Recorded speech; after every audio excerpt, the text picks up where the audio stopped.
Assalamualaikum warahmatullahi wabarakatuh. Perkenalkan, nama saya Hilman Abdul Basit, Prodi Komunikasi Penyiaran Islam, Institut Pesantren Kiai Haji Abdul Halim, Pacet Mojokerto. Di sini saya akan menyampaikan hukum komunikasi efektif mata kuliah ilmu komunikasi yang diampu oleh Pak Puji Laksono MSI. Ya, langsung saja tanpa basa-basi ya. Prinsip dasar yang harus kita perhatikan dalam berkomunikasi dapat kita rangkum dalam satu kata, yaitu reach. Respect, empathy, audible, clarity, and humble, yang berarti merengkuh atau meraih. Hukum pertama dalam berkomunikasi adalah respect. Respect merupakan sikap hormat dan sikap menghargai terhadap lawan bicara kita.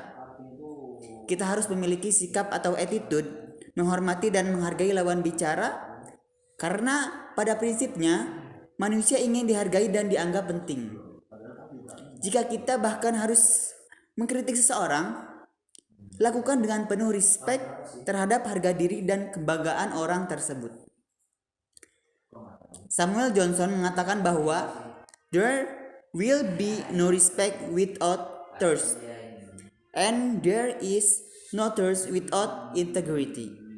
Hukum kedua adalah empati, yaitu kemampuan kita untuk menempatkan diri pada situasi atau kondisi yang dihadapi oleh orang lain. Rasa empati akan memampukan kita untuk dapat menyampaikan pesan dengan cara dan sikap yang akan memudahkan penerima pesan menerimanya.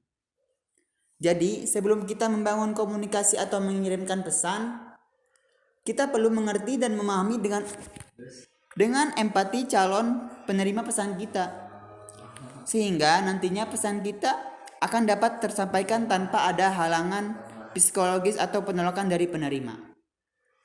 Prinsip dasar dari hukum kedua ini adalah perlakukan orang lain seperti Anda ingin diperlakukan. Empati bisa juga berarti kemampuan untuk mendengar dan bersikap perseptif atau siap menerima masukan ataupun umpan balik apapun dengan sikap yang positif. Banyak sekali dari kita yang tidak mau mendengarkan saran, masukan, apalagi kritik dari orang lain. Padahal esensi dari komunikasi adalah aliran dua arah.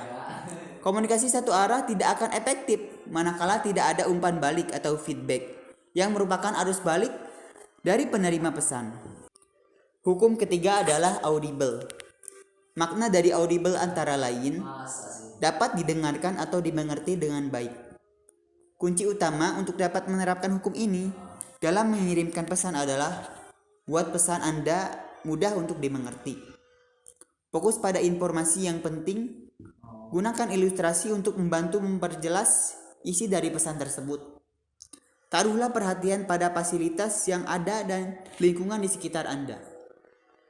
Antisipasi kemungkinan masalah yang akan muncul. Selalu menyiapkan rencana atau pesan cadangan backup. Hukum keempat adalah kejelasan dari pesan yang kita sampaikan atau clarity. Pesan yang ingin disampaikan harus jelas sehingga tidak menimbulkan multi interpretasi atau berbagai penafsiran dan berlainan. Clarity juga sangat tergantung pada kualitas suara kita dan bahasa yang kita gunakan. Penggunaan bahasa yang tidak dimengerti akan membuat isi dari pesan yang kita tidak dapat mencapai tujuannya. Seringkali orang menganggap remeh pentingnya clarity, sehingga tidak menaruh perhatian pada suara atau voice pada kata-kata yang dipilih untuk digunakan. Beberapa cara untuk menyiapkan pesan agar jelas yaitu: tentukan goal yang jelas. Luangkan waktu untuk mengorganisasikan ide kita. Penuhi tuntutan kebutuhan format bahasa yang kita pakai. Buat pesan Anda jelas, tepat dan meyakinkan. Pesan yang disampaikan harus fleksibel. Hukum kelima dalam komunikasi tim yang efektif adalah sikap rendah hati atau humble. Sikap ini merupakan unsur yang terkait dengan hukum pertama. Untuk membangun rasa menghargai orang lain, biasanya didasari oleh sikap rendah hati yang kita miliki. Kerendahan hati juga bisa berarti tidak sombong dan menganggap diri penting ketika kita berbicara. Justru dengan kerendahan hatilah kita dapat menangkap perhatian dan respon yang positif dari si penerima pesan. Kita telah mengetahui betapa hebatnya fungsi dari suatu tim, di mana sekumpulan orang yang biasa saja dapat menghasilkan suatu output yang luar biasa. Namun, tim tersebut akan menjadi tidak efektif apabila kita tidak dapat saling berkomunikasi.